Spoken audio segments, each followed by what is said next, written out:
Jelani atya ngweke etemwendwa kelimo getihoragwa. Jelani atya ngweke eteswiti etwalelelie toshokanwa. Jelani atya ngweke eteswiti etwalelelie toshokanwa. Anyway, that's just by the way. It's a lover, a man talking, addressing his wife, whom they have just divorced, and is asking her, please, my sweetheart, tell me what I have done to deserve this. Tell me what I have done for our love between us to die. And I would like us to regain the love that has been lost between us. And this is still part of the decision that we make in our lives. Anyway, that aside, today I want us to address something called decision making. Decision making. Primarily as leaders. As leaders. How do we make decisions? Decisions is part of our lives. Just as I've talked about in that song. When love goes sour, one person feels disenfranchised and decides to leave. He or she must have made a decision. And the question is, was there a good justification to arrive at the decision? That's the thing. So I want to share with you 3 factors you need to consider as a leader while you make decisions. Because the decisions you are going to make are either going to make or break your legacy as a leader. And since in this channel, which we call Time for AOB, celebrates good leadership, celebrates good talent, it's my sincere hope that if you are going to implement the 3 factors that I'm just about to share with you, you will not only be a blessing to yourself, but you will also be a blessing and a source of inspiration from the people you will be leading, and your life and your family and society at large. And what are these 3 factors you need to consider when arriving at specific decisions? Sit back, relax, and let's have some fun if we can. Because this is life, and life needs to be lived fully.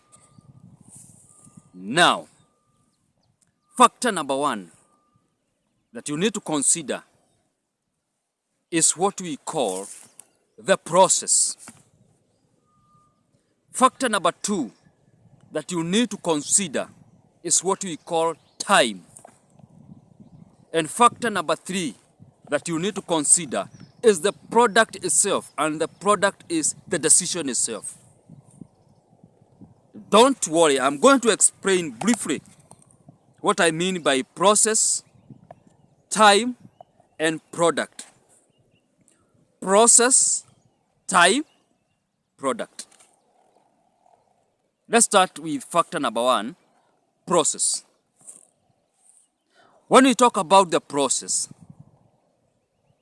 this is where the people you are leading must feel part of the journey. They must feel as if their decisions, they must feel that their views, their opinions matter. They must feel that their ideas, that the ideas they generate are not taken for granted. They must feel that their effort in giving their opinions is not just a mere exercise in futility. They must feel that they are being consulted. They must feel. So how you do this as a leader before you arrive at the decision is very important. And this is what I'm calling the process. Because involving other people in a process will help them to own the final product. But if you just ambush them with something, no matter how good it is, and they feel that this thing has just been imposed on them, don't be surprised if they resist. Let's move to point number 2. Eagerly. Now, point number 2 is about time. Time. It's said that time is a resource. Time is something that we need to use wisely. Because time is always, and in most cases, a scarce resource. So, how do you use it to make sure that your leadership does not end badly? Now, as a leader, when you are making decisions, from the point you introduce an idea or a decision to the time you want to conclude and come up with a conclusion, with a final decision, the time, the duration itself, how small or how big the interval is what I'm calling time, and it matters most in your activities, in your leadership as a leader. Because you can come with a good decision, but it has taken 5 years to arrive at it. Do you expect people to still clap for you? Yes, you have involved people in the process. Fine. But the decision has taken all the time.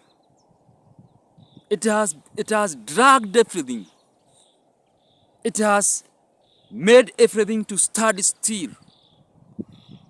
Then that is going to affect your leadership. So as a leader, you need to balance. There's this process that you have talked about. But then, to what extent? Is it after 1 week? Do you give it 1 month, 1 year?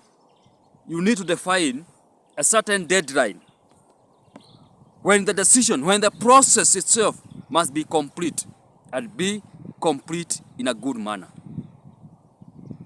The third point, the third factor that you need to consider now is the product. And the product is the decision itself. We have talked about the process, and you have said that people must feel as if they are part of the process. Point number 2, you have said that the time it takes must be logical. They must be considerate. The time the process is taking must be considerate. And if we do that, then we expect to come up with a product, which is the third factor. The product can be good. The product can be bad. The product can be mediocre. You also need to ensure that you keep educating your people so that even if you involve them, They don't give ideas out of ignorance that is going to lead to bad product. Because they can be part of the process, time can be good, but then the result is not impressive. So those are the things that you need to pay close attention to as a leader. And to recap, we are saying there's the importance of decision making as a leader. And we have talked about three things: the process, the time, and the product. And if you do those things well, you are going to make a good legacy, and you are not going to break your legacy. Do have a nice time. Once again, this is time for AOB, and if in case you have not subscribed, please do so now. Thank you so much.